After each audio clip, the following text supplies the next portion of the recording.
Moi, il me reste 150 € pour vivre par mois, tout déduit. Alors que j'ai travaillé 46 ans. Franchement, on va être obligé de durcir. Parce qu'il y en a marre, monsieur Macron. Si vous ne comprenez pas, ah bah tant pis pour vous. Bienvenue dans Kiosque, une émission aujourd'hui consacrée à la situation politique et sociale en France. L'insaisissable mouvement des Gilets jaunes est à l'origine d'une crise inédite qui déstabilise le sommet de l'État. Le gouvernement supprime purement et simplement la hausse des taxes sur les carburants. Cela suffira-t-il à éteindre l'incendie? Cette suppression pour l'année prochaine représente un manque à gagner de 3,7 milliards d'euros.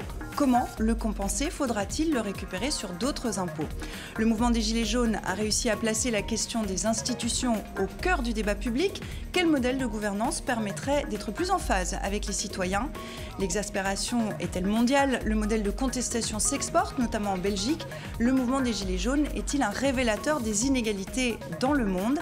Et alors que la COP24 se déroule en ce moment en Pologne, la question environnementale est-elle la grande perdante de cette crise? Beaucoup d'interrogations auxquelles tenteront de répondre nos kiosqueurs aujourd'hui. Karine Bécard, bonjour, vous êtes journaliste politique à la radio française France Inter, la suite d'une carrière effectuée dans le service public à Radio France. Sarah Daniel, chef du service étranger de l'hebdomadaire français L'Obs, grand reporter encore aujourd'hui. Vous avez commencé votre carrière aux États-Unis, puis vous devenez correspondante de guerre, notamment en Afghanistan et en Irak. Enfin, Guillaume Doyen, directeur des rédactions de La Gazette des communes, hebdomadaire dédié à l'actualité et l'emploi des communes, des départements et des régions françaises. Et puis nous retrouverons tout à l'heure notre confrère de la RTBF, Nicolas Willems, depuis Bruxelles. Merci à vous trois d'être ici en plateau.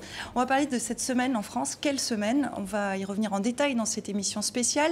Et commençons par samedi dernier. Les Gilets jaunes manifestent aux quatre coins du pays. La colère explose, notamment dans la capitale. Dans le Paris chic, celui aussi des touristes, la violence éclate.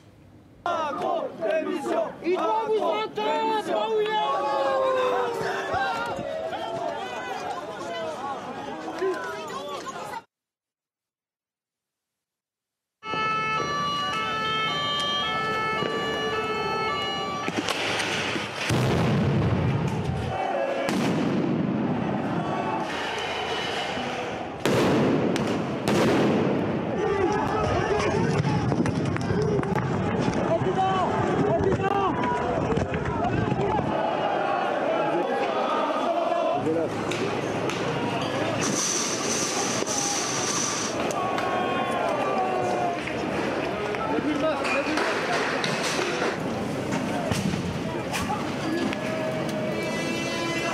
Et ces images font immédiatement le tour du monde, éclipsant le message porté par des dizaines de milliers de gilets jaunes.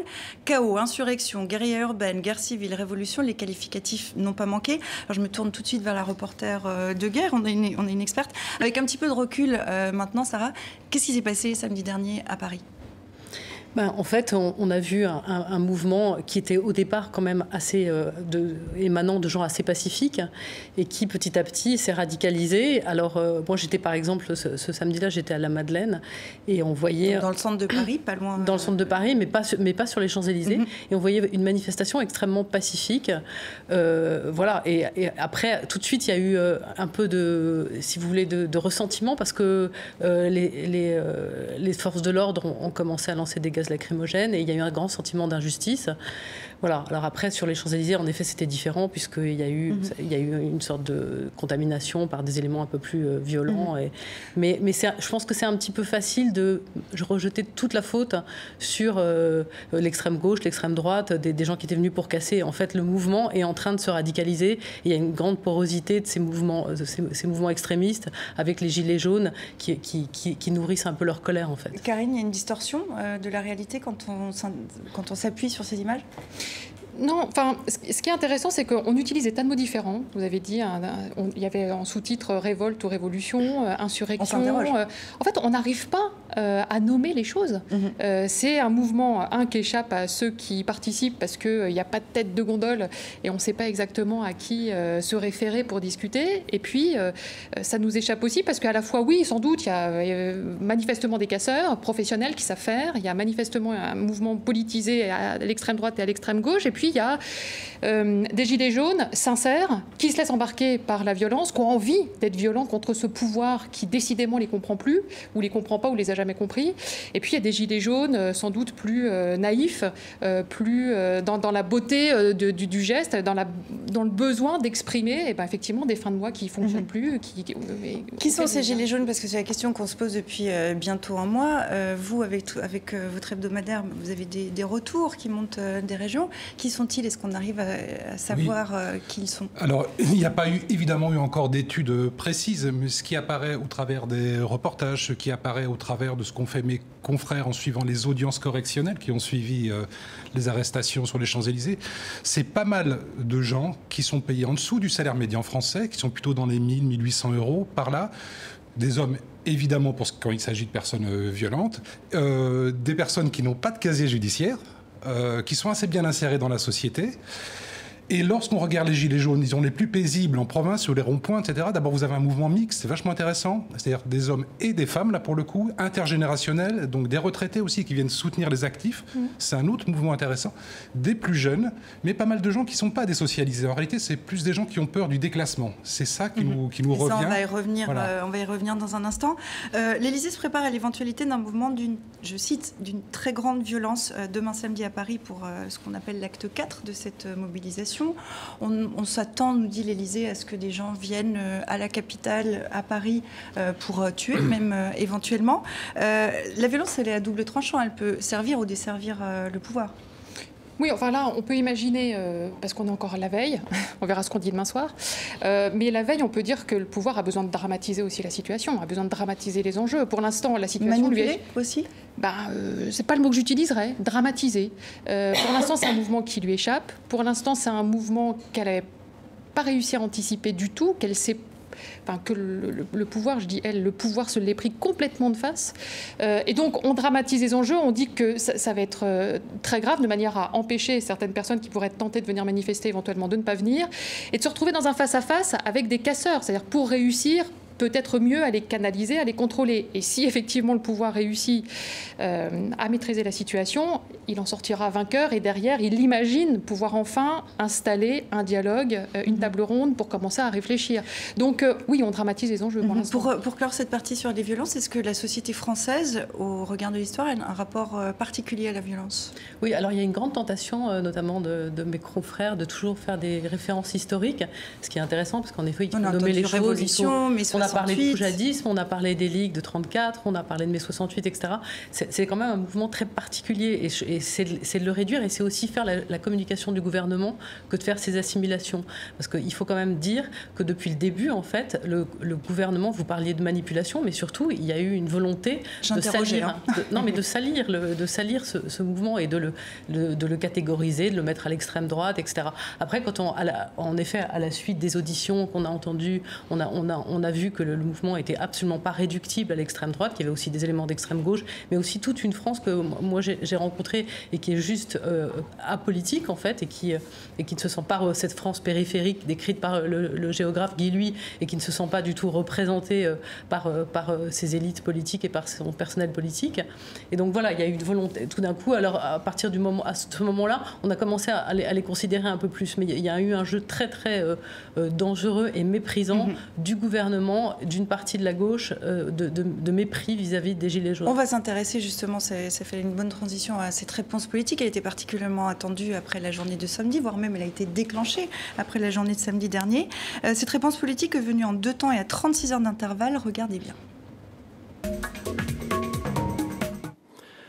Après avoir entendu cette demande exprimée par à peu près tous les interlocuteurs que j'ai rencontrés au cours des consultations de ces derniers jours, je suspends, pour une durée de 6 mois, ces mesures fiscales. 3 augmentations de taxes qui étaient prévues au 1er janvier 2019, elles sont annulées. Cette taxe n'est pas dans le budget 2019, elle est annulée. Point. Alors c'est l'une des causes principales, les plus directes à l'origine de la mobilisation de ces gilets jaunes, la hausse des taxes sur les carburants. Cette suppression pure et simple, c'est une reculade cacophonique ou c'est un geste d'apaisement? Comment il est perçu?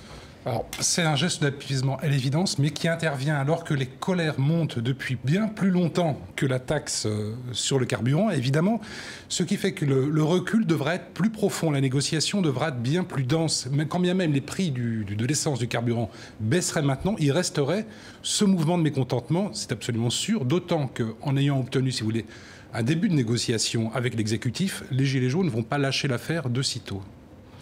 On entendait moratoire dans un premier temps, le Premier ministre. Ensuite, non, en fait, c'est une annulation annoncée par le ministre de l'Environnement. Ils sont vraiment pas doués, quoi. Alors expliquez-nous, parce que vous les croisez, vous les côtoyez, qu'est-ce qui se passe ? J'ai suivi toute la semaine, donc effectivement, on a vu le discours au fur et à mesure évoluer. Mais c'est une reculade, parce que on a vraiment l'impression... Non, alors, je pense que c'est effectivement un geste d'apaisement. Quand on en est effectivement à annoncer l'annulation de la hausse des taxes, c'est évidemment un geste d'apaisement, sauf que le problème qui se pose, c'est qu'ils se prennent les pieds dans le tapis. C'est pas présenté de la bonne manière au départ, effectivement, par le Premier ministre, Édouard Philippe, qui commence simplement par parler de suspension sur un moratoire de 6 mois. Pourquoi ? Parce qu'il se dit, et en ça il a raison, si effectivement on annule tout, on annule en soi le quinquennat Macron. C'est-à-dire que le quinquennat Macron, aujourd'hui, il en a pris un sacré coup. Réformer, transformer la société, quand on commence à reculer, on voit plus très bien comment ça va être possible. Il y a des députés aujourd'hui de la majorité qui sont juste totalement déprimés, qui se disent ça y est, le quinquennat est terminé, on n'arrivera plus à imposer la moindre réforme, c'est fini. Donc, Édouard Philippe essaye de préserver un possible. Et puis en fait, Emmanuel Macron a bien compris, et notamment parce que son déplacement au Puy-en-Velay se passe très très mal. Il faut voir ces images quand même juste impressionnantes tout à l'heure. J'en parle pas, mais je pense qu'Emmanuel Macron prend vraiment cette semaine, c'est-à-dire ça fait quand même 3 semaines et demie que la crise dure, prend enfin cette semaine la mesure de ce qui se passe et il dit mais ça suffira pas, il faut que tu t'exprimes beaucoup plus clairement que ça. Et donc c'est l'annulation. Donc ce geste qui doit être un geste d'apaisement, ça ressemble à une c'est le Premier ministre, ensuite c'est un autre ministre, et puis le Premier ministre qui revient un peu en arrière. Enfin, oui. Non, c'est pas très clair. Il y a eu un cafouillage assez pathétique, il faut le dire, mais surtout, c'est beaucoup plus grave que ça. C'est-à-dire qu'on dirait que maintenant, le gouvernement veut réduire cette colère qui monte et qui n'ont pas entendu à cette taxe carbone. Et ça ne va pas suffire, parce que la colère, elle dépasse de beaucoup cette mesure. Et il n'y a eu aucun moment où ils ont dit « on vous a compris, en fait, on vous a entendu ». Comme je vous le disais tout à l'heure, ils ont d'abord agi avec un grand mépris. Et là, en effet, on a l'impression qu'ils ont peur devant des éléments incontrôlés et que c'est une reculade. Et en effet, il y a un danger pour les institutions. Là, c'est quand même très grave.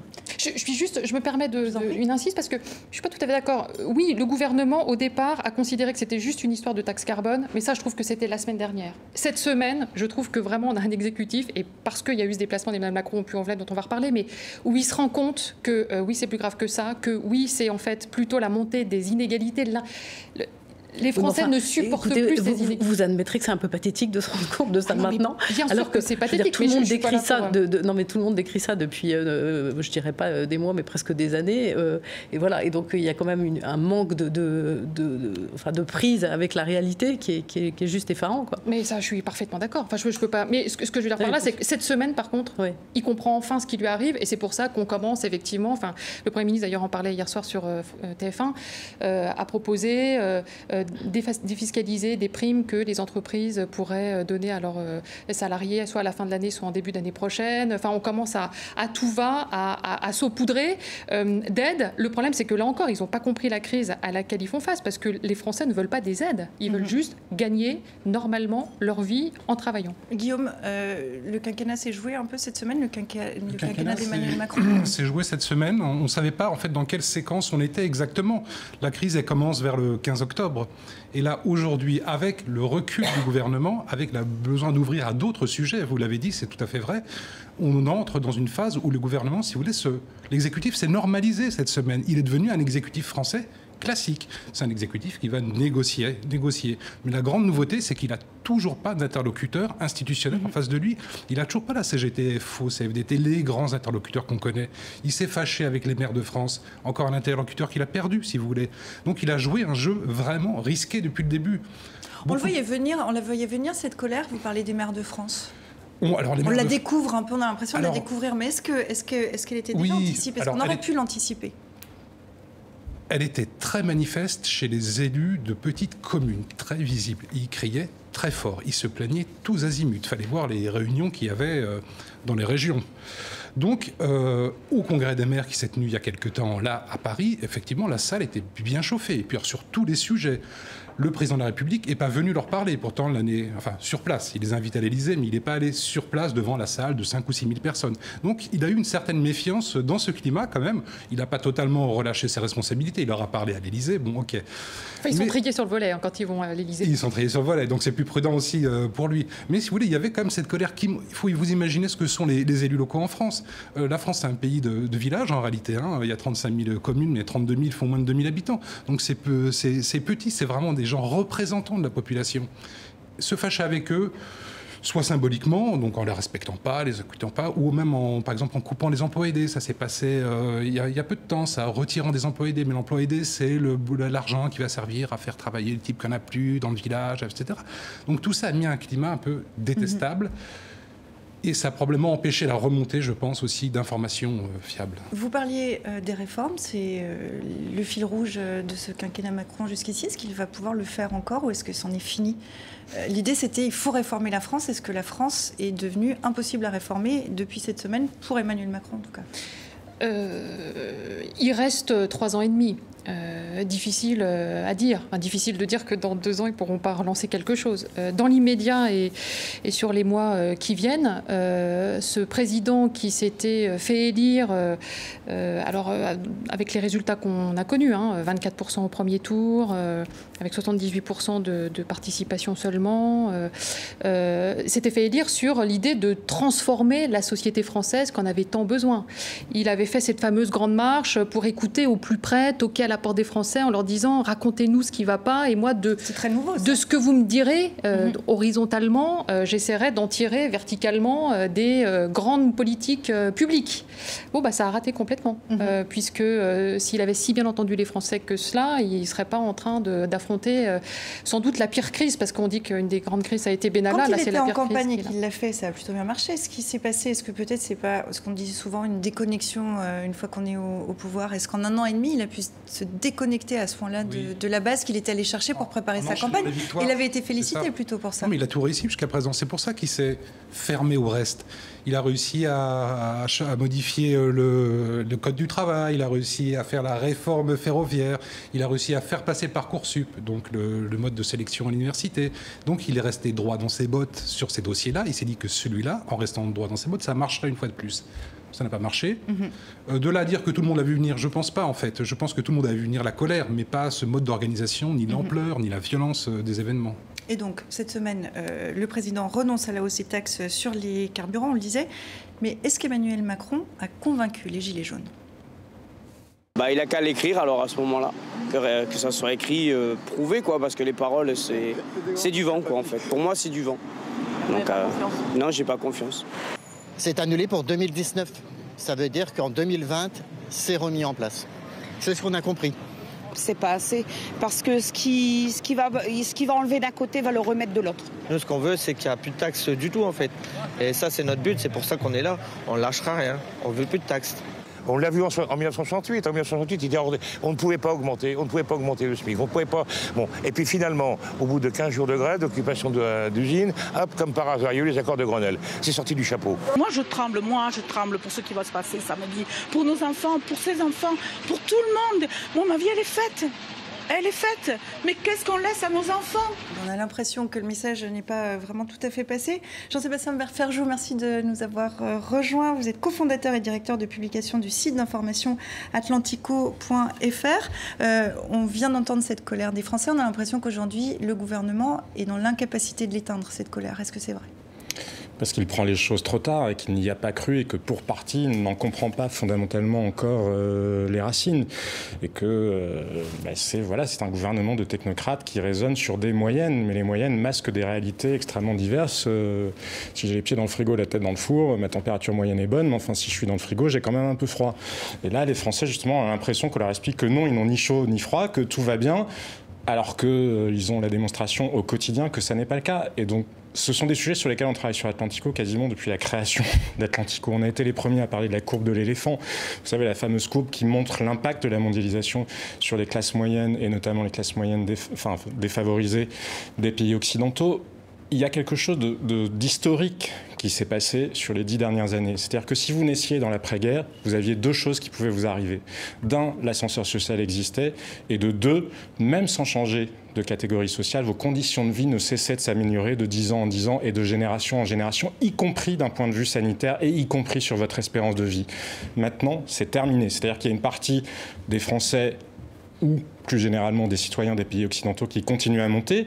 Il y a en France toute une partie qui est relativement protégée, mais ça n'empêche pas d'être angoissée grâce au système de protection sociale français. Et puis il y a ceux qui piquent du nez. Et donc quand vous avez un pouvoir politique qui en face dit non, non, regardez, les lendemains sont radieux, ben non, c'est pas la perception qu'ils ont. Guillaume, sur ce que vient de dire Jean-Sébastien. Oui, la grande peur du déclassement, et il a absolument raison. Qui l'évoquiez tout à l'heure. Oui, qui succède au blocage de l'ascenseur social, c'est bien connu. En plus, la diversité du pays a permis que monte une colère à des endroits où on ne la voyait pas. Et ce qui est vraiment intéressant, c'est qu'ils viennent à Paris tout casser pour s'assurer de la visibilité. Enfin, ceux qui sont violents, c'est comme une minorité. Ceux qui viennent s'assurer de la visibilité de leur mouvement, si vous voulez. Donc, ce qui se passe aujourd'hui en province, en région, comme on dit maintenant, est nettement moins visible, si vous voulez. Mais néanmoins, il y a des faits extrêmement graves qui sont produits. Sans parler même de l'incendie de la préfecture du Puy, il y a eu quand même des menaces de mort adressées à des agents des impôts. C'est quand même inouï, et nombreuses en plus. Donc, il y a effectivement là un phénomène qui commence à s'ancrer dans la violence et dans la menace, pour partie en tout cas. On parle souvent de la France des oubliés. Ça veut dire quelque chose? Est-ce que c'est une vraie bonne façon de définir les choses? Bah oui, tout à fait. Et puis, ça a été décrit, mais c'est pas que la France des oubliés. Ce qui est intéressant dans ce phénomène qui est en train de se passer, c'est que ça se passe en Europe aussi, ça se passe aux États-Unis. On a regardé de manière un peu dégoûtée l'accession de Trump en le ridiculisant un petit peu, mais finalement, voilà ce qui nous guette très rapidement.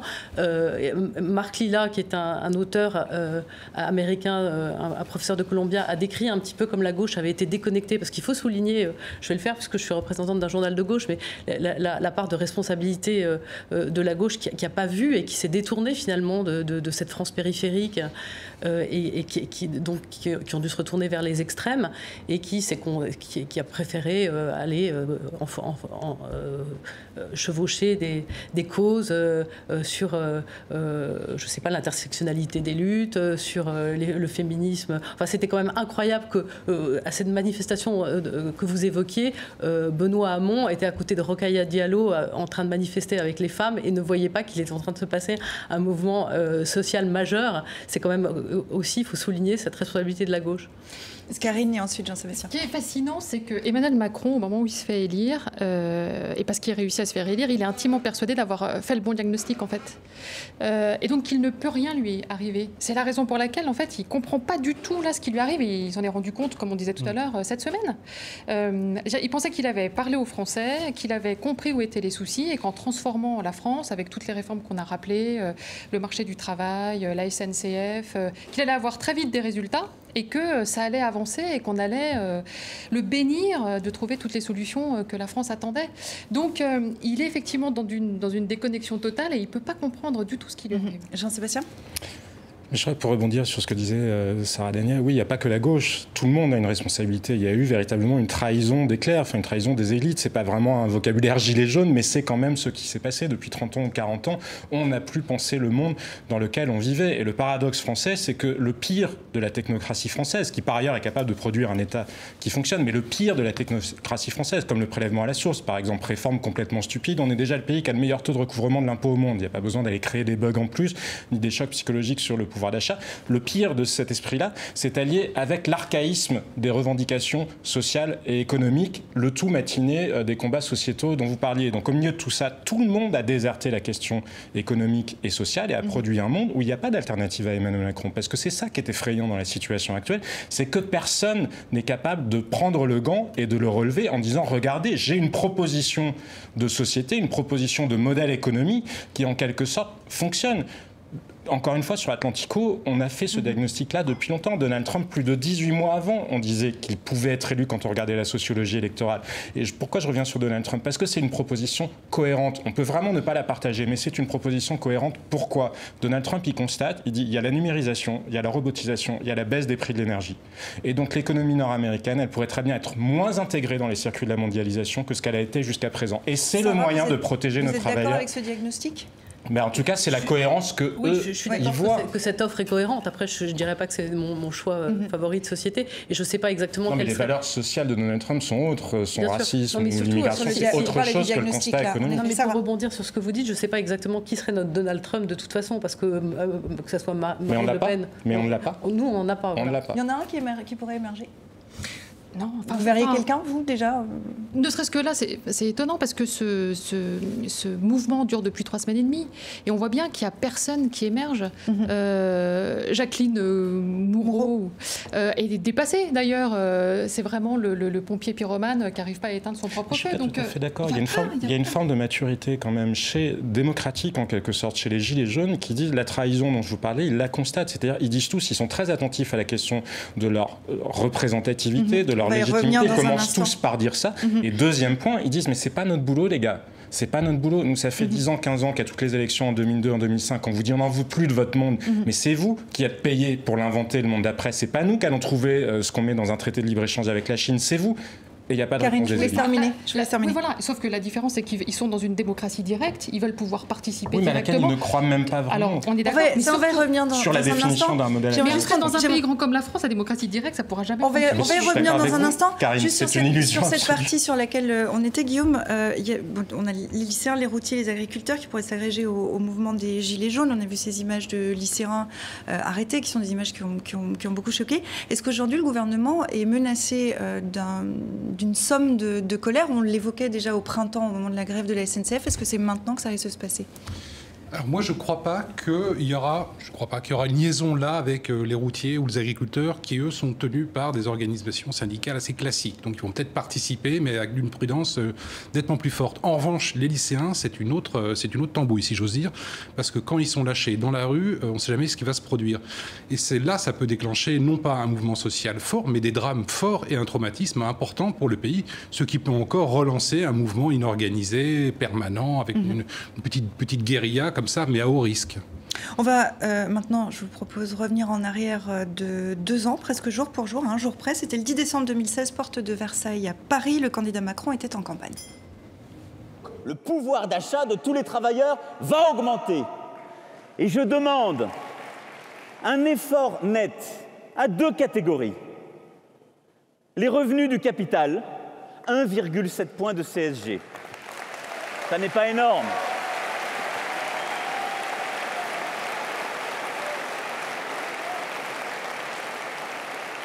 Et cela s'inscrira dans une refonte en profondeur que je présenterai dans les prochaines semaines. Et de l'autre côté, les retraités les plus aisés. La moitié des retraités les plus aisés. Karine, réaction. C'est effectivement ce qu'il a cherché à faire. C'est effectivement aujourd'hui le constat d'un échec total, parce qu'il espérait avoir très vite des résultats, que les résultats ne sont pas apparus, et qu'à partir de là, toute la machine macroniste s'est emballée en fait. On n'est pas dans un pays, la France n'est pas un pays pauvre, c'est pas un foyer majeur d'injustice sociale, même si elle existe dans son système. Alors pourquoi cette colère éclate? Pourquoi les salaires n'augmentent pas? Pourquoi cette machine n'arrive pas à se mettre en route? Si on promène un peu dans la France périphérique, si on est un pays maintenant totalement inégalitaire, un pays à 2, 3, 4 vitesses, avec des inégalités criantes. Non, là je ne suis pas tout à fait d'accord sur votre diagnostic. Mais pour rebondir sur le candidat Macron, il faut voir qu'après aussi, il a accumulé les réflexions d'un mépris social absolument consternant. Je veux dire, on se souvient il suffit de traverser la rue pour trouver un emploi. Enfin, toutes ces phrases, c'est pas juste...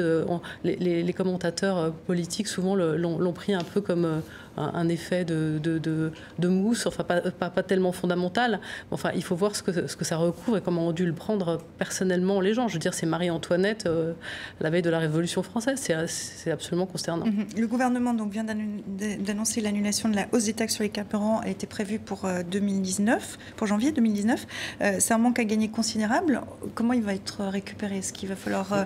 Comment on l'entendait? Mais Sylvia, pardon, mais on n'en est plus là. Le gouvernement n'en est plus là. Justement, la question maintenant, c'est la question quand même du budget 2019. Encore, quand la République ne tient plus qu'à un cordon de CRS, la question du budget... Est-ce que tout le monde est d'accord avec ça? Alors, marginal, mais moi je peux vous dire qu'en l'état, au sein même du gouvernement, c'est la réflexion qui commence à entamer. Et les gens qui ont financé la campagne d'Emmanuel Macron, les fameux riches dont il serait le président, c'est exactement ce qu'ils lui disent. Guillaume, est-ce que vous êtes d'accord ? On n'en est plus là. Il faut savoir prendre ses pertes sur le budget de l'État et le budget de la Sécu. Ça peut se bouger assez facilement. Il n'y a qu'à redresser un peu la cour, retirer un peu à certains, donner à d'autres. Donc équilibrer le budget, non, c'est pas le souci. Non, surtout que le montant il est tout petit. Surtout que c'est 4 milliards sur, je sais pas, 300 milliards de budget. Voilà, le budget, les recettes, c'est 300 milliards d'euros. Les questions qu'il se pose à l'heure actuelle, mais ce qui est très bizarre. Quelle question alors ? Ce qui est très bizarre, c'est comment sauver le système assez clairement. Regardez, rien que le fait qu'Emmanuel Macron ne prenne pas la parole. Pourquoi ? Parce qu'il est pris au propre piège du monde qu'il a peut-être pas enfanté, mais en tout cas accouché. Les Gilets jaunes, c'est l'enfant monstrueux, en quelque sorte, du macronisme. Toutes les références sémantiques sont là. La révolution, la transformation, la démocratie directe, l'illusion que les réseaux sociaux pourraient devenir des nouveaux corps intermédiaires. Tout la seule chose, c'est comme si Emmanuel Macron était une espèce de devin, qu'à travers lui, il y avait eu une espèce de monde comme ça, par Borg-Morim, qui s'était mis en œuvre, et puis il n'a même pas tiré les conclusions lui-même de ce qu'il a fait. Et là, il est pris au piège parce qu'on vit dans une démocratie non pas directe, puisque ça n'existe pas, mais dans une démocratie en direct. Et personne n'en maîtrise les codes. Les images de l'arrestation, de l'interpellation des lycéens à Mantes-la-Jolie, c'est ça. C'est-à-dire, quand vous lisez les articles, vous comprenez que c'était très violent et que la police, en quelque sorte, a été un peu contrainte de faire ça. Mais l'image, elle existe et elle est hors de contrôle. Et plutôt, parce que la censure n'existera jamais. Toute la préoccupation sur les fake news du gouvernement, elle est folle. La question, c'est ça de leur crédibilité. De toute façon, les images, elles existent. Elles n'acquièrent leur puissance que dans la mesure où elles entrent en résonance avec des préoccupations qui préexistent. Et ça, ils ne l'ont pas compris. Ils ne le gèrent pas. Et ces images que vous évoquiez de Mantes-la-Jolie, Guillaume, je voulais réagir à ce que vous Oui, non, mais je pensais qu'en même temps, les Français n'étaient pas capables de régler leurs différends dans les urnes. Les Anglais ont voté le Brexit. L'élite britannique a dit c'est peut-être une connerie, c'est peut-être ce qu'on pense, mais on va vous le faire au Brexit. Les Américains ont élu Trump. On pense ce qu'on veut de Trump, mais néanmoins, il ne reste pas un président élu et pas contesté. Il va finir son mandat probablement, peut-être même être réélu, je n'en sais rien. Mais en tout cas, nous, si vous voulez, 2005, les Français votent contre un traité constitutionnel. Ce vote n'est pas pris en compte, puisque finalement, il repasse par la voie parlementaire. Donc on a véritablement un souci majeur de capacité à se projeter, en tout cas à être représenté. Et de ce point de vue, juste pour dire justement sur la question politique, on sort un sondage demain, il y a 41% des Français qui pourraient voter pour une liste Gilets jaunes aux européennes. Un sondage IFOP Atlantico. Donc étant donné que la République en marche était d'ores et déjà à moins de 20%, c'est pas compliqué pour comprendre que politiquement, le quinquennat est mort. Maintenant, les Gilets jaunes, ça n'est pas une réalité homogène, parce qu'il peut y avoir, et c'est ce qui s'est passé en Espagne, qu'est-ce qui s'est passé ? Il y avait les indignés, c'est le mouvement qui ressemble de plus près. Il y a eu un manifeste... Non, mais ce que je veux vous dire, c'est pas sur le contenu, mais juste sur la mécanique des choses. Un mouvement qui n'est encadré par personne. Il y a un manifeste qui permet la création de Podemos. Avec le recul, on voit qu'il y a eu derrière Ciudadanos et Vox le truc d'extrême droite. Mais en France, il n'y a pas les intellectuels qui pourront transcender les Gilets jaunes. Podemos, ce qui se passe, c'est des jeunes, essentiellement, qui effectivement n'arrivent pas... Mais avec l'assentiment du pays ? Non, mais qui n'arrivent pas, peut-être, mais qui n'arrivent pas effectivement à se trouver de logement, qui n'arrivent pas à vivre leur vie d'étudiant et surtout qui ne voient pas de perspective, en fait, qui ne voient pas comment ils vont réussir à avoir un boulot, à s'insérer dans la vie et à vivre vraiment, à pouvoir vivre de leur travail. Donc, je ne suis pas d'accord avec... Là, on est face à des gens qui veulent réussir à vivre de leur travail, mais qui sont déjà largement installés. Pour beaucoup... Je suis d'accord avec vous, je parlais pas de ça. Je parlais de la manière dont un mouvement spontané accouche de quelque chose et se transforme en offre politique. Ce qui s'est passé en Espagne, et malheureusement en France, il y aura de la difficulté à le faire. En Espagne, il y avait des intellectuels qui ont accouché Podemos. En France, les intellectuels qui entreraient en résonance avec l'ADN des Gilets jaunes, ils n'existent pas parce que le système a mis sur la touche tous ceux qui pensaient autrement. Pas sur le plus système. Que l'Espagne, vous dites ? Plus que l'Espagne, en fait, moi je pense qu'on est beaucoup plus en ce moment sur un scénario à l'italienne. Ça ressemble pour beaucoup à ce qui s'est passé aux alentours de 2012-2013 en Italie, au moment où le mouvement 5 étoiles apparaît, c'est-à-dire des gens qui ne supportent plus leur classe dirigeante, leur élite, qui veulent une démocratie beaucoup plus directe, en tout cas participer et dire ce qu'ils veulent et ce qu'ils ne veulent pas. Et voilà, la différence, c'est que le mouvement 5 étoiles avec Beppe Grillo, c'est qu'ils avaient réussi à trouver leur représentant, la personne qu'ils avaient envie. C'est lui qui l'a créé. C'est dans le sens que ça s'est passé. On va voir aussi que c'est un mouvement qui essaime. On va tout de suite après parler de démocratie, puisqu'on voit que toute la discussion nous amène là. Mais je vous propose qu'on aille tout de suite à Bruxelles, où nous attend Nicolas Willems. Bonjour Nicolas, merci d'être avec nous. Je le disais, le mouvement essaime en Allemagne, au Benelux, notamment chez vous en Belgique. Les revendications entre gilets jaunes belges et français sont-elles les mêmes ? Alors il y a vraiment, exactement, il y a beaucoup de similitudes en fait entre le mouvement belge et le mouvement français. Il est né aussi d'une même colère face à l'augmentation des prix du carburant, 15% en un an. Il y a aussi toute une grogne par rapport à le coût de la vie, les taxes qui ont augmenté en Belgique. Ce qui est assez amusant dans le cas du mouvement des Gilets jaunes en Belgique, c'est qu'il est très implanté en Wallonie, mais pas du tout en Flandre. Il n'y a pas de flamands dans les Gilets jaunes. Alors c'est dû à plusieurs choses, déjà la proximité entre les Wallons et les Français. Et puis c'est vrai que le niveau de vie est un peu supérieur en Flandre par rapport à la Wallonie. Est-ce que les autorités belges vacillent face à ce mouvement comme on peut le voir en France ? Alors, ce mouvement, en fait, est assez amusant parce que les autorités belges n'ont finalement pas besoin d'un mouvement pour être, disons, dans une situation difficile. Pour l'instant, on vit une crise gouvernementale pour toute autre chose. Le pacte d'immigration de l'ONU qui doit être signé, en fait, dans les prochains jours, ici à Marrakech. Et le gouvernement belge, donc, n'est pas du tout d'accord entre la NVA qui est donc au sein de la coalition et les autres partis. Et donc, le gouvernement tient à un fil pour ces raisons-là. Alors, des manifestations sont prévues demain, samedi, en Belgique aussi. Est-ce que des violences sont redoutées ? On a vu que samedi dernier, c'était déjà un peu le cas. Alors en effet, on craint des débordements. La semaine dernière, vous l'avez dit, il y a eu de nombreux débordements, des violences à Bruxelles, des voitures de police incendiées notamment, des arrestations, des jets de pavés. Une manifestation est prévue en effet demain dans la capitale belge. Elle n'a pas été en tout cas revendiquée, mais les réseaux sociaux le montrent. Il y a une volonté des Gilets jaunes d'investir donc le quartier européen de Bruxelles. Il y a même une volonté de mettre en place, disons, une manifestation de Gilets jaunes européens avec des Gilets jaunes venant de France, mais également de différents pays d'Europe, Allemagne ou Pays-Bas. Ce qui est aussi assez intéressant, c'est des différents blocages, notamment sur les routes de Wallonie. Le point de frontière, notamment entre la France et la Belgique, est fréquemment bloqué. Alors c'est certain que la police sera mobilisée en force de main.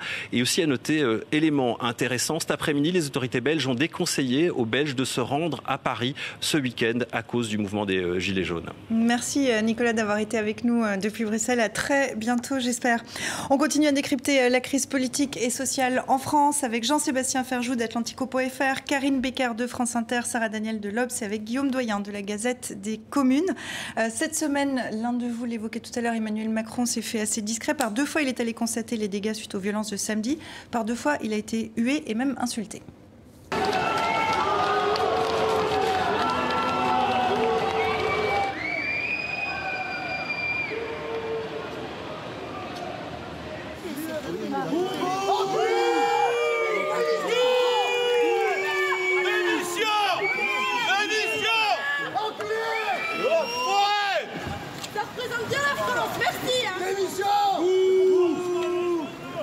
Président des riches! Il va falloir rendre des comptes, les gars! Il va falloir payer! Il y a les Français devant vous, les gars! Il va falloir payer! Ça va vous coûter cher, les gars! Ça va vous coûter très cher, les gars! Allez, grimpez! Ça, c'est un retour de manivelle de la démocratie directe, Guillaume? Je pense pas. Enfin, je pense plutôt que c'est un retour de manivelle de la personne qui prétendant concentrer un maximum de pouvoir, concentre toutes les critiques. C'est quasiment automatique. De même qu'en concentrant tous les pouvoirs, il s'attribuait absolument tous les mérites et recevait tous les éloges. Donc là, c'est la conséquence d'un mode de fonctionnement français, en tout cas poussé par Emmanuel Macron, mais qui, à mon avis, ne permet pas de répondre à une crise majeure. Il prend beaucoup trop de choses sur ses épaules, beaucoup trop de choses sur lui. Il répond à trop de demandes. On est dans un système totalement ringard politiquement. Si vous voulez, une centralisation telle que tout remonte vers l'Élysée. On retrouve le président à répondre à des questions, mais qui relèvent, mon Dieu, d'un secrétaire d'État ou d'un ministre, quoi. C'est pas au président, à l'exécutif d'un pays de 67 millions d'habitants, de répondre à des micro-problèmes. Aujourd'hui, tout lui revient, si vous voulez. Un pays aussi centralisé, c'est un pays aussi qui manque aussi de grands élus locaux, si vous voulez, capables de prendre en charge ce genre de problème. Donc aujourd'hui, tout remonte vers le château, vers l'Élysée. À mon avis, c'est pas une situation dont il peut sortir facilement. Un système politique ringard, disait Guillaume. Vous êtes d'accord avec ça, Karine? C'est notre 5e République, cela dit, qui est faite comme ça. C'est-à-dire qu'effectivement, le président est encore plus... celui-là.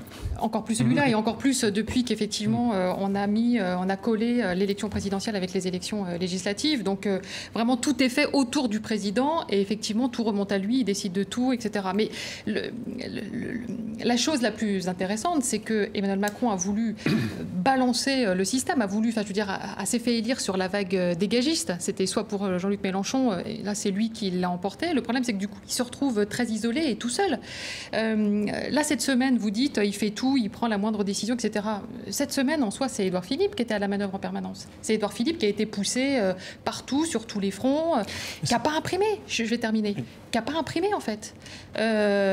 Donc si politique fiction ça se passe très mal demain, a priori Édouard Philippe doit sauter, c'est le fusible idéal, puisque toute la semaine, il s'est présenté comme le rempart à ce qui devait... Sur ce système politique, est-ce que vous le trouvez ringard, vous aussi, Sarah? Et surtout, ça pose la question de savoir quel système pourrait mieux reconnecter avec la base, avec les citoyens. Il n'est pas ringard, il est à l'agonie. C'est-à-dire qu'en effet, les Gilets jaunes, c'est le pendant de la gouvernance Macron. Et on voit d'ailleurs que les Gilets jaunes ne se sentent représentés par aucune opposition. Comme Macron a dégagé tout le système des partis, les Gilets jaunes sont en train de dégager toute cette opposition, que ce soit la France insoumise, mais peut-être aussi Marine Le Pen. Donc ça va être intéressant de voir comment tout ça va se transformer, mais en effet, il y a quand même un grand danger de nihilisme là qui nous guette. Moi, je ne pense pas le système qui est ringard, parce que les institutions françaises ont leurs forces et leurs faiblesses, on les connaît, effectivement, elles poussent à la présidentialisation. Alors, d'où vient le problème ? Mais c'est que les partis, les élites, ce que je disais tout à l'heure, n'ont plus rien à dire. C'est ça le sujet. Il n'y a pas d'alternative parce que personne n'a rien à dire. Parce que des grands élus locaux, ils existent. Il y a des présidents de région, des maires de grandes villes, etc. S'ils avaient quelque chose à dire, ils incarneraient une alternative politique. Il y a quand même une opposition au Parlement. Personne ne l'écoute parce qu'il n'y a rien à dire. Et moi, je ne suis pas tout à fait d'accord avec ce que disait Karine. Ce n'est pas Édouard Philippe qui était à la manœuvre. Qu'est-ce qu'Emmanuel Macron a signifié cette semaine dans la journée de mercredi ? Mercredi matin, il y a un conseil des ministres. Ils ont passé toute la nuit à se poser la question juridique de la possibilité d'un moratoire. Parce que c'est compliqué dans un projet de loi de finances, soit vous suspendez, soit vous l'annulez, vous dites ou c'est au 1er janvier, au 1er juillet, ce que vous voulez, mais bref, juridiquement, ça n'existe pas un moratoire.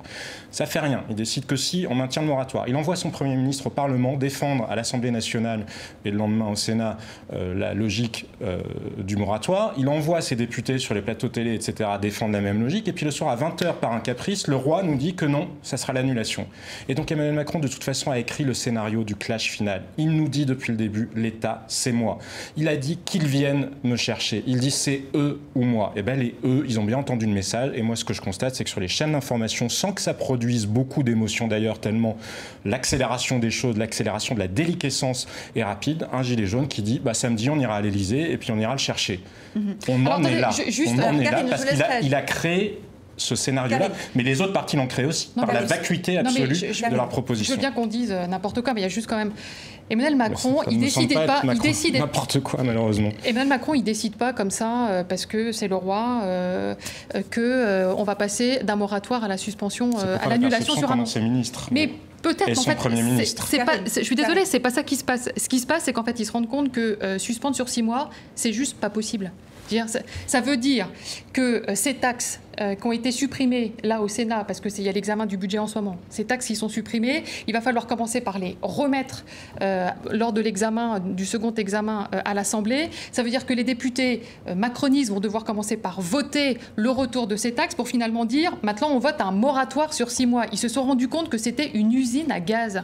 Et donc non, c'est pas le roi Macron qui décide que toute la nuit, ils ont constaté cette difficulté-là. En conseil des ministres, il a dit ça fait rien, on y va quand même. Donc c'est de l'inexpérience, c'est de l'amateurisme, mais c'est pas le roi Macron. Le roi Macron, il se prend les pieds dans le tapis. Sur le scénario des choses, ça aurait pu être... Ils étaient conscients de la difficulté que vous exposez, c'est ce que je vous ai dit. Toute la nuit, ils l'ont passé dans leur boucle Telegram. Toute la nuit, y compris avec des personnalités qui pourraient être les nouveaux premiers ministres. Ils l'ont fait. Ils constatent ça. En conseil des ministres, ils disent non, ça fait rien. On continue sur la rhétorique du moratoire, alors qu'ils savent que juridiquement, ça n'est pas tenable. Et à 20h, le président, après avoir envoyé le Premier ministre défendre quand même, alors qu'ils sont conscients de la difficulté juridique... Ben oui, mais c'est le cœur du sujet. Parce que le Premier ministre, contrairement à vous, les ministres, ils ont l'impression que c'est Emmanuel Macron qui décide de tout. Oui, il n'empêche que le système, ce que vous décrivez, est ultra centralisé, se centralise encore plus. Quand je disais il n'y a pas de grands élus, mais si, vous avez raison, il y a des grands élus, mais ils n'ont pas de pouvoir, c'est tout. Ils n'ont pas d'idée, surtout. Ils n'ont en tout cas pas de pouvoir. Vous avez des présidents de région qui n'ont pas de moyens. Ce sont des nains économiques, ces régions. Elles n'ont pratiquement rien, très peu de personnel, très peu de moyens. Elles ne peuvent même pas mettre en route des politiques décentralisées, si vous voulez. Un pays qui non seulement n'est pas décentralisé, mais se recentralise à notre époque, mais va totalement à l'inverse de ce qu'il faut faire. Donc, il aggrave encore son cas, si vous voulez. Il prend sur lui des décisions qui devraient être prises par d'autres et qu'il ne devrait pas assumer. Il y a un peu moins d'un an, 63% des Français estimaient que la démocratie pourrait être vraiment remise en question dans les années à venir. C'était une étude de la Fondation Jean Jaurès. Est-ce qu'on y est, Sarah ? Oui, moi je pense qu'il y a eu beaucoup de discussions sur une sixième République. Et voilà, là on arrive en effet un petit peu à la fin d'un système. Et je pense que tout le monde, ce mouvement va au moins déboucher sur une refonte du système politique. Vous pensez, Guillaume ? Absolument. Je pense que la stature présidentielle a été tellement ébranlée par cette affaire et va l'être durablement qu'il faudra au moins repenser à repeigner, pour parler simplement, le système. Ça ne peut plus fonctionner, c'est trop risqué. On voit aujourd'hui qu'il y a un risque majeur sur les institutions qui sont portées littéralement, symboliquement en tout cas, par un homme. Et la possibilité d'une sixième République dont on a déjà parlé au moment de la campagne, ça fait partie des propositions de candidats. On pourra faire toutes les institutions qu'on veut tant qu'il n'y a pas une proposition politique en adéquation. Je ne vous dis pas que d'autres institutions ne pourraient pas être plus efficaces ou mieux adaptées au contexte politique actuel, mais on en revient quand même au cœur du réacteur, à quelle est la proposition politique. Les élites britanniques ont eu l'intelligence d'externaliser la question avec le Brexit, parce que c'est difficile à gérer, mais ça a débarrassé leur système de la question démocratique, parce que les études dont vous parliez de la Fondation Jean Jaurès, les premiers à les avoir fait, justement, c'était nous, avec l'IFOP, et l'IFOP a ensuite travaillé avec la Fondation Jean Jaurès, il y a 4 ans, il y a 5 ans. Il y a une demande de régime autoritaire qui est montée dans le pays. Les gens ne croient plus à la démocratie. Mais pourquoi n'y croient-ils plus ? Ce n'est pas les institutions auxquelles ils ne croient plus. Ils ne croient plus à la capacité des élites à les représenter. Il y a d'autres études qui ont été faites au niveau mondial qui montrent que ceux qui croient le moins à la démocratie sont désormais les centristes. Des études faites par le Pew Research Center ou vraiment des grandes institutions américaines. Parce que les électeurs centristes, au fur et à mesure que le monde leur échappe et que les masses ne sont plus d'accord avec eux, refusent le principe démocratique. Non, juste une petite incise pour dire que émane des Gilets jaunes une revendication, ou en tout cas un espoir qui est très très préoccupant, c'est d'être représenté par le général de Villiers. Alors c'est un homme remarquable à plein d'égards, mais enfin, c'est quand même un peu inquiétant qu'en effet la tentation militaire surgisse dans cette crise. La tentation de l'ordre. Karine, je vais vous laisser conclure sur cette partie. La tentation de l'ordre, et c'est exactement ce qui s'est passé au Brésil. Tout à l'heure, moi j'ai parlé tout à l'heure de l'Italie, vous parliez tout à l'heure des États-Unis et de Trump. Il y a aussi le scénario brésilien qui est là, avec Bolsonaro, qui est effectivement lui aussi un ancien militaire. Il y a beaucoup de fantasmes, en tout cas, en ce moment, sur à quoi peut ressembler la suite. Et c'est marrant de voir encore une fois vraiment le décalage avec les élites politiques qui pensent effectivement qu'il faut réinjecter de la démocratie directe, qui pensent qu'il faut réinjecter des citoyens tirés au sort pour faire partie de grandes assemblées.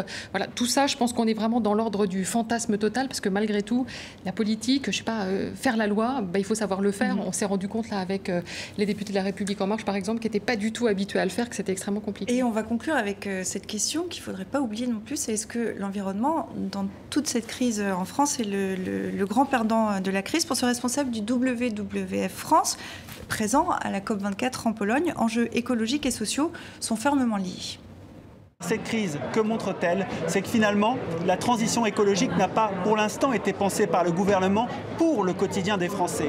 Alors même que cette transition, elle permet quoi? Une meilleure santé, à travers notamment la réduction des pollutions. Elle permet quoi encore? Une meilleure qualité de vie par des déplacements qui contribuent au bien-être. Et bien finalement, en pensant à l'envers la transition, en mettant la transition seulement sur la taxe, on est arrivé à cette crise. Et la sortie de crise, pour sortir vers le haut, c'est ce dialogue renforcé, ces solutions, mais ça n'est pas un retour en arrière sur la taxe carbone.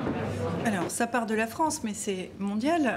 C'est cette difficulté à allier environnement et social. On a l'impression que sauver le monde et sauver le pouvoir d'achat en même temps, c'est incompatible.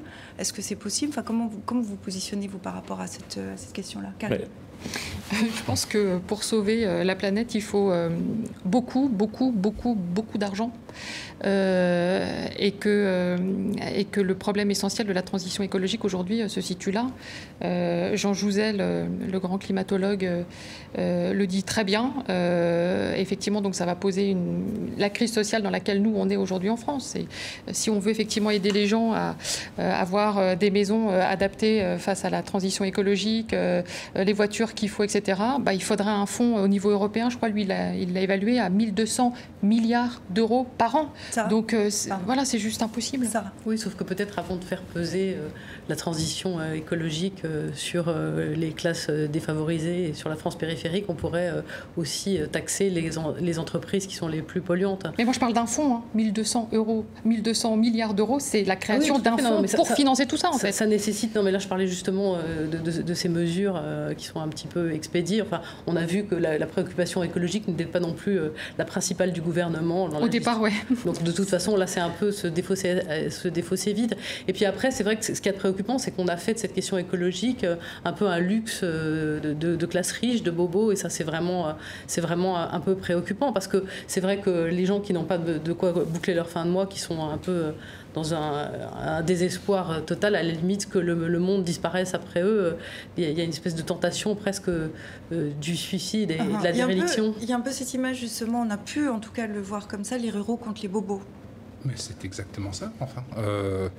Malheureusement, oui, de fait, qui peut financer sa transition écologique? Ce sont des gens ayant des revenus un peu plus élevés et surtout installés dans des villes. C'est là qu'effectivement, on consomme encore un peu moins d'automobiles, moins de carburant, etc.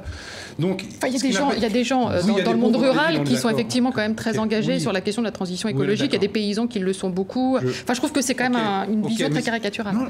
Non, si vous voulez, la vision qui est caricaturale, c'est de l'ignorer, ce phénomène que les ruraux sont surreprésentés dans ce mouvement. Et ça dit bien quelque chose du mouvement. Je ne dis pas évidemment qu'il n'y a pas des écolos à la campagne et des pauvres en ville, ça va de soi.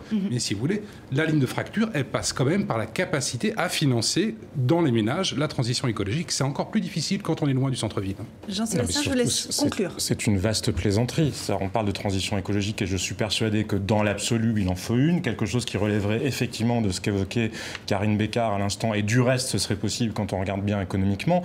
Mais là, qui pourrait croire sérieusement, quand bien même demain plus aucune voiture au diesel ne fonctionnerait en France, d'ailleurs ni aucune voiture à l'essence non plus, de toute façon ça ne changerait rien au destin de la planète, puisque c'est la Chine ou l'Inde qui pollue. Faisons du ferroutage, parce que ce qui pollue c'est le transport routier. Donc en plus il y a une hypocrisie phénoménale. Moi je pense que c'est grave ce qu'a fait le gouvernement là, parce que en considérant, parce que là il donne l'impression que c'est l'environnement qu'on met en jeu dans la question sociale, mais pas du tout. C'est pas l'environnement dont il s'agit, c'était juste des préoccupations fiscales. Enfin quand même le gouvernement envoyait des notes à Bruxelles en disant vous inquiétez pas sur les déficits, parce que regardez on va mettre la taxe carbone et c'est ça qui va nous permettre de remplir les caisses. Donc ils ont vraiment, je pense, souillé la question écologique par la manière dont ils s'y sont pris. D'un mot, vraiment, Sarah voulait réagir d'un mot. C'est vraiment très juste et ça participe de ce mouvement, de cette volonté un petit peu de salir ce mouvement et de leur faire porter le chapeau et de l'échec de la transition écologique. Et le climat, on va en reparler vraisemblablement puisque la COP24 s'achève vendredi prochain, on en reparlera peut-être vendredi prochain. Puis de ce qui va se passer aussi samedi, puisque comme cette idée que tout le monde est un peu dans l'expectative, la capitale devra se partager entre les Gilets jaunes en colère d'un côté, les participants à la marche mondiale du climat, et on va voir comment tout ça se met en place. On va terminer comme toujours avec Dilemme, la semaine de Dilemme, une semaine avec une thématique spéciale, les Gilets jaunes pour Dilemme aussi. On vient d'en parler, les défenseurs du climat se sont donné rendez-vous en Pologne. La porte, hurle-t-il en voyant s'engouffrer un nuage de pollution. Hôte de la COP24, la Pologne choque en refusant d'abandonner le charbon. Le mouvement des Gilets jaunes prend de l'ampleur. Nous sommes la France d'en bas, hurle ce manifestant en toisant un président rapetissé. Les lycéens, on en parlait tout à l'heure aussi, rejoignent le mouvement, nous dit Dilemme. Il fait quoi ? Demande le père. Ses devoirs, répond la mère, face à leur fils agenouillé en train d'écrire sur une pancarte « Macron, démission ». Et enfin, les prix des carburants vendus dans les stations-service françaises poursuivent leur baisse dans le sillage de la chute des cours du pétrole. Le plein, s'il te plaît, demande ce gilet jaune en tendant un cocktail Molotov aux pompistes. Et donc cette interrogation sur la journée de demain samedi, on le disait.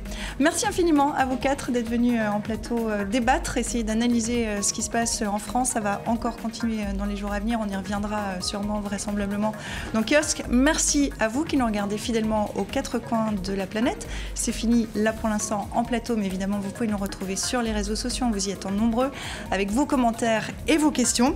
Et puis voilà, il me reste à vous souhaiter de passer une bonne semaine d'ici à vendredi prochain.